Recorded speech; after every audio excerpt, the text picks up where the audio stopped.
Čia yra sunkaus enduro vargai ir tuo pačiu geras sportas.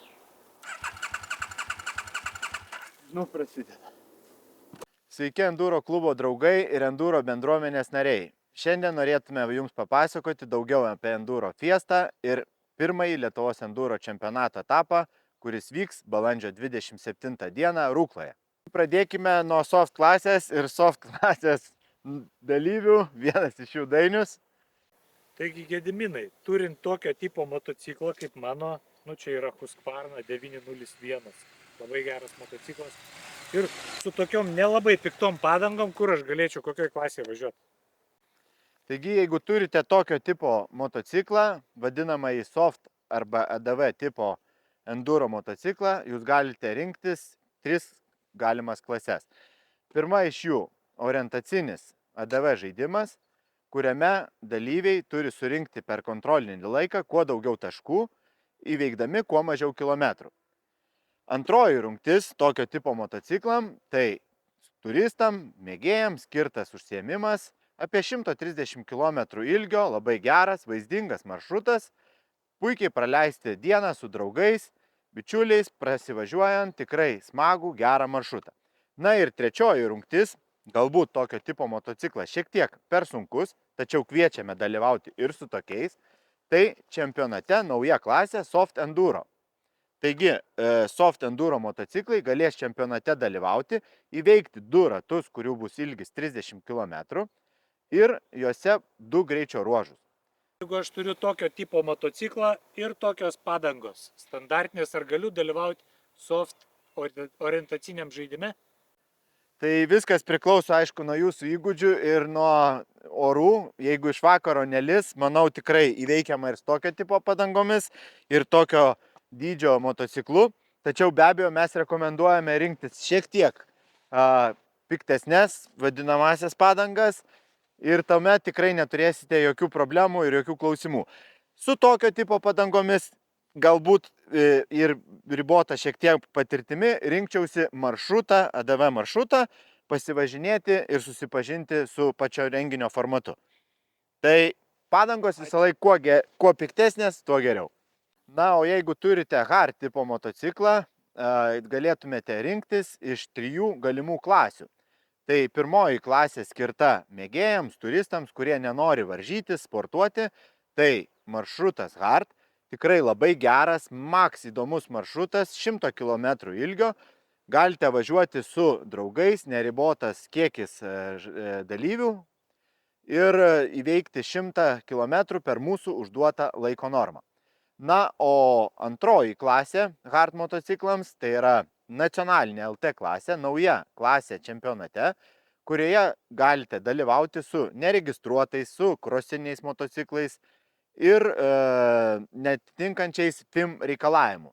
Tačiau motociklas turi būti vis tiek tvarkingas, techniškai paruoštas varžybom.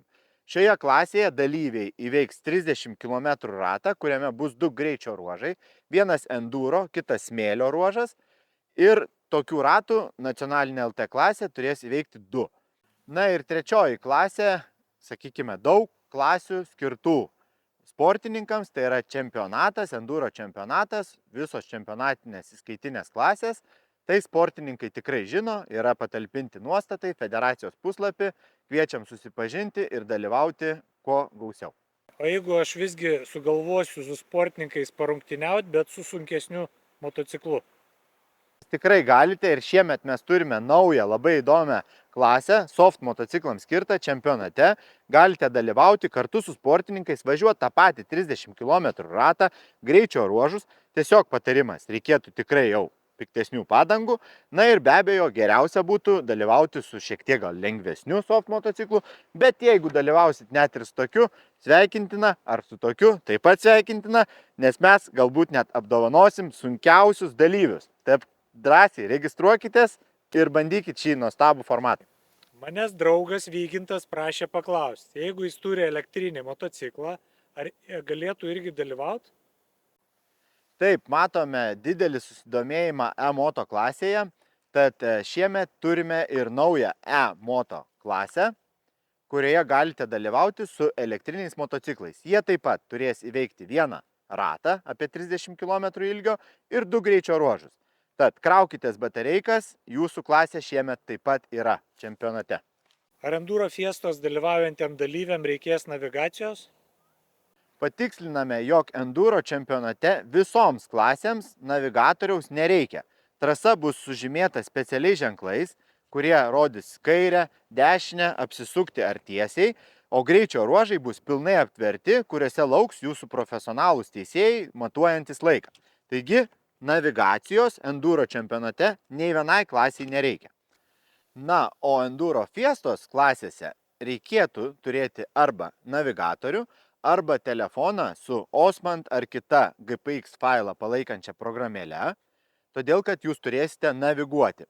Orientacinėme žaidime ypač rekomenduojame turėti navigatorių, kuriame būtų off-road žemėlapis, todėl kad jūs turėsite nuvažiuoti kuo mažiau kilometrų ir surinkti kuo daugiau taškų. Tai detalus žemėlapis padės jums tai padaryti. Maršrutas soft ir maršrutas hard dalyviams tikrai pakanka telefono su tvirtu dėklu, kuriame būtų, kaip minėjau, GPX palaikanti programėlė. Maršrutus mes jums įrašysime renginio dieną, atvykus į registraciją, pasirašant dalyvio sutartį. Taigi, navigacijų ir telefonų reikėtų Enduro Fiestos dalyviams, o Enduro čempionato dalyviams nereikia nei navigacijų, nei telefonų. Girdėjau, kad Fiestoje gerai maitina.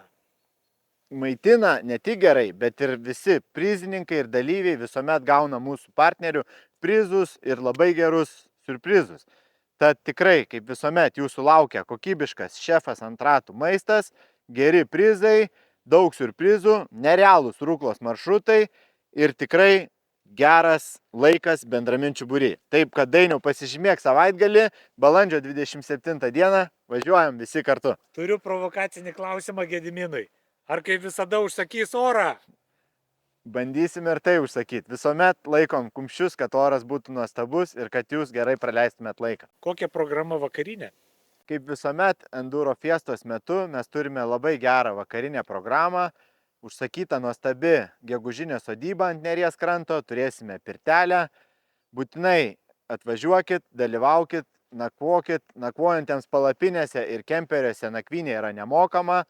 Taip, kad dalyvaukit, švęskit, nes tai yra ne tik šventė, ne tik sportinis renginys, bet tai yra mūsų visos bendruomenės geras laikas kartu. Iki!